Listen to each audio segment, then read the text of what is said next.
Let's go ahead and turn the page and let's talk about something we've been mentioning all show that we are going to talk about, and that is the running back situation for South Carolina. Question marks there. We've talked a lot about receivers, but let's talk about the running backs. Christian Clark receiving high praise, and he's a guy whose name certainly stood out to Shane Beamer the other day. He said he's steady, consistent, and mature, while praising Clark's pass protection and his receiving ability as well. He did emphasize, though, Beamer mentioned that the entire room remains obviously competitive, but Christian Clark may be going to be RB1 this year, Jack. Potentially. We'll see. I think I still lean towards Matt Fuller right now.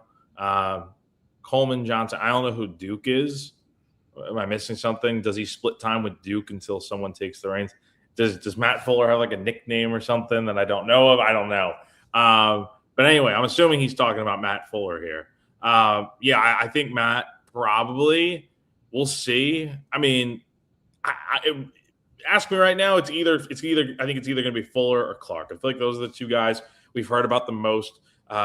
Those guys had a good scrimmage on Saturday, from what we're told. Isaiah Gustave, Joe Warren Howell also had their moments and looked good. So it's a good situation that South Carolina's running back room looks to be in pretty good shape heading into the season. But if you ask me right now, I think Fuller's RB1 and then Clark RB2.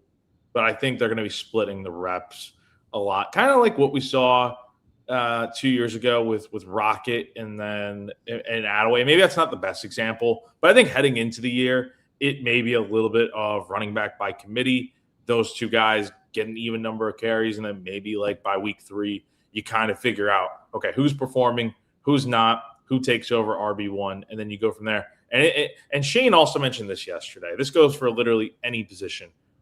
Roles are going to change constantly throughout the season. So just because you're a starter in week 1 does not mean you're going to be starting, every game the rest of the year. Things can change. You can perform poorly and struggle, and then your role changes. So we'll see where things go. The running back room is a spot that I see a lot of guys getting, run out there, and we'll see what they do. But I think to start the year, I still lean Fuller RB1 and then RB2 Christian Clark, but I think those are your two top guys for sure this season. Good though, when you can have guys kind of like fighting against each other. It's a good problem to have.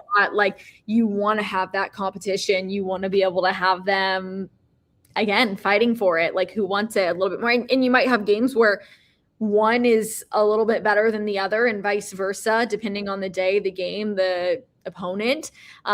So again, the depth.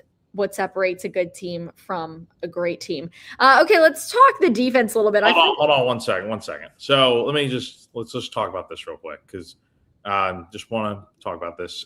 So Big Rooster comments, Fuller has an injury, his left hand is in a wrap, and he couldn't participate in practice. Right on the first part, wrong on the second part.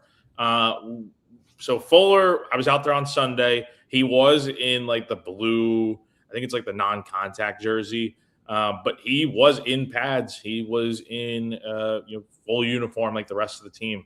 Helmet, jersey, shoulder pads, shorts. He did have a wrap around his left hand, but again, it was nothing that prevented him from practicing. So that part is not true there. But yeah, his left hand being wrapped, yeah, that is true. So we'll see what that means for him. Heading into but if they're letting him out there to practice, it's probably not the biggest deal.